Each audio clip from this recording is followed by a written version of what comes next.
1 தீமோத்தேயு 2. நான் பிரதானமாய் சொல்லுகிற புத்தி என்னவெனில், எல்லா மனுஷருக்காகவும் விண்ணப்பங்களையும் ஜெபங்களையும் வேண்டுதல்களையும் ஸ்தோத்திரங்களையும் பண்ண வேண்டும். நாம் எல்லா பக்தியோடும் நல்லொழுக்கத்தோடும் கலகமில்லாமல் அமைதலுள்ள ஜீவனம் பண்ணும்படிக்கு ராஜாக்களுக்காகவும் அதிகாரமுள்ள யாவருக்காகவும் அப்படியே செய்ய வேண்டும். நம்முடைய இரட்சகராகிய தேவனுக்கு முன்பாக அது நன்மையும் பிரியுமாயிருக்கிறது. எல்லா மனுஷரும் இரட்சிக்கப்படவும் சத்தியத்தை அறிகிற அறிவை அடையவும் அவர் சித்தமுள்ளவராயிருக்கிறார். தேவன் ஒருவரே, தேவனுக்கும் மனுஷருக்கும் மத்தியஸ்தரும் ஒருவரே. எல்லாரையும் மீட்கும் பொருளாக தம்மை ஒப்புக்கொடுத்த மனுஷனாகிய கிறிஸ்து இயேசு அவரே. இதற்குரிய சாட்சி ஏற்ற காலங்களில் விளங்கி வருகிறது. இதற்காகவே நான் பிரசங்கியாகவும் அப்போஸ்தலனாகவும் புறஜாதிகளுக்கு விசுவாசத்தையும் சத்தியத்தையும் விளங்க பண்ணுகிற போதகனாகவும் நியமிக்கப்பட்டிருக்கிறேன்.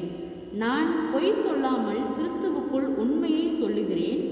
அன்றியும் புருஷர்கள் கோபமும் தர்க்கமும் இல்லாமல் பரிசுத்தமான கைகளை உயர்த்தி எல்லா இடங்களிலேயும் ஜெபம் பண்ண வேண்டும் என்று விரும்புகிறேன்.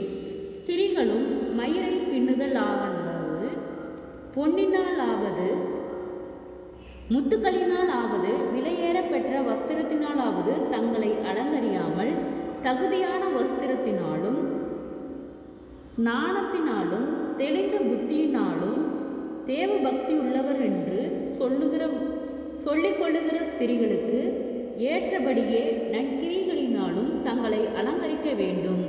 ஸ்திரீயானவள் எல்லாவற்றிலும் அடக்கமுள்ளவளாயிருந்து அமைதலோடு கற்றுக்கொள்ள கடவள். உபதேசம் பண்ணவும் புருஷன் மேல் அதிகாரம் செலுத்தவும் ஸ்திரீயானவளுக்கு நான் உத்தரவு கொடுக்கிறதில்லை. அவள் அமைதலாயிருக்க வேண்டும். என்னத்தினால் எனில், முதலாவது ஆதாம் உருவாக்கப்பட்டான், பின்பு ஏவாள் உருவாக்கப்பட்டாள். மேலும் ஆதாம் வஞ்சிக்கப்படவில்லை, ஸ்திரீயானவளே வஞ்சிக்கப்பட்டு மீறுதலுக்கு உட்பட்டாள். அப்படியிருந்தும் தெளிந்த புத்தியோடு விசுவாசத்திலும் அன்பிலும் பரிசுத்தத்திலும் நிலை கொண்டிருந்தால் பிள்ளை பேற்றினாலே இரட்சிக்கப்படுவாள். செபம். கிருபையை நேசிக்கிற நல்ல தகப்பனே, ஆசீர்வாதமான வேலைக்காய் நன்றி செலுத்துகிறோம்.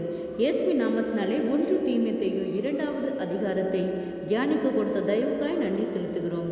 இயேசுவின் நாமத்தினாலே ஒவ்வொருவரும் கையிட்டு செய்கிற வேலைகள், போகிற வருகிற பிரயாணங்கள், அவர்களுடைய தேவைகள் யாவையும் கர்த்தர் சந்தித்து பாதுகாத்து வழிநடத்தும்படியாய் ஜெபிக்கிறோம். நீர் நேற்றும் இன்றும் என்றும் மாறாதவர், ஒருவராய் பெரிய அதிசயங்களை செய்தவர், சேனைகளின் தேவனாகிய கர்த்தர் நீர் பரிசுத்தர். நீர் பரிசுத்தராய் இருக்கிறது போல எங்களையும் பரிசுத்தப்படுத்தி பாதுகாத்து வழிநடத்தும்படியாய் ஜெபிக்கிறோம். வியாதிகளோடு பலவீனங்களோடு இருக்கிற ஒவ்வொருவருக்காய் ஜெபிக்கிறோம். அற்புத சுக பலன் ஆரோக்கியத்தை கட்டளையிடும். நீதியின் வழக்கரத்தால தாங்கி வழி நடத்தும். கடன் பாரத்தோடு இருக்கிற ஒவ்வொருவருக்காய் ஜெபிக்கிறோம். கடன் பார கட்டுகளிலிருந்து அவர்களை விடுதலையாக்கும். அவர்கள் மீதம் எடுக்கத்தக்கதாக அவர்கள் கையிட்டு செய்கிற வேலைகளில் ஒரு ஆசீர்வாதத்தை கட்டளையிடும். அவர்கள் பாத்திரம் நிரம்பி வழியும்படியாய் அவர்கள் கையின் பிரயாசங்களை கர்த்தர் ஆசீர்வதியும்.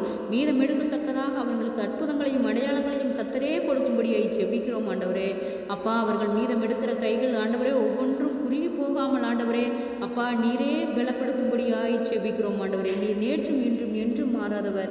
நீதியின் வலகரத்தால் எங்களை தாங்கி பலப்படுத்துகிறவர். விசேஷித்த ஞானத்தினால் எங்களை நிரப்பும்படியாய் ஜெபிக்கிறோம். அநேக சோர்வுகள், பலவீனங்கள், வியாதிகள் விலகும்படியாய் ஜெபிக்கிறோம். முன்னோருடைய சாபக்கட்டுகளுக்கு நீங்களாக்கி விலக்கி பாதுகாத்துக்கொள்ளும். நீதியின் தேவன் நீரே ஆளுகை செய்யும். மட்டும் எங்களை கண்மணி போல பாதுகாத்து வழிநடத்தின கர்த்தர், இனிமேலும் நீர் எங்களை வழிநடத்த போதுமானவராய் இருக்கிறீர். அறியாமையினால் செய்த தவறுகள், குறைகள், குற்றங்கள், மீறுதல்கள், பாவங்கள் யாவையும் கர்த்தர் மன்னிக்கும்படியாய் ஜெபிக்கிறோம். அற்புதத்தின் தேவன் ஆச்சரியமாய் வழி நடத்துகிறவர். ஒவ்வொருவருடைய பிரயாணத்திலும் கர்த்தருடைய கரம் கூட இருக்கும்படியாய் ஜெபிக்கிறோம். ஆண்டவரே அநேக தடுமாற்றங்களுக்கு நீர் எங்களை விலக்கி பாதுகாத்துக்கொள்ளும். விசேஷித்த ஞானத்தினால நிரப்பி ஆண்டவரே உம்முடைய நாம மகிமைக்காய் நீர் எங்களை பலப்படுத்தும்படியாய் நாங்கள் ஜெபிக்கிறோம். ஆண்டவரே அப்பா, ஆளும் தலைவர்களுக்காக ஜெபிக்கிறோம். கர்த்தாவே ஒவ்வொருவரையும் உம்முடைய நாம மகிமைக்காய் ஆண்டவரே உமக்கு கீழ்ப்படிந்து நடக்கிற பிள்ளைகளாய் அவர்கள் கையிட்டு செய்கிற ஒவ்வொரு வேளையிலும் கர்த்தாவே உண்மை உள்ளவர்களாய் இருக்க நீரே ஆளுகை செய்யும். ஆண்டவரே அப்பா, நீரே பொறுப்பெடுத்துக்கொள்ளும், ஆளுகை செய்யும். இயேசுவின் மூலம் ஜெபங்களும் பிதாவே. ஆமேன்.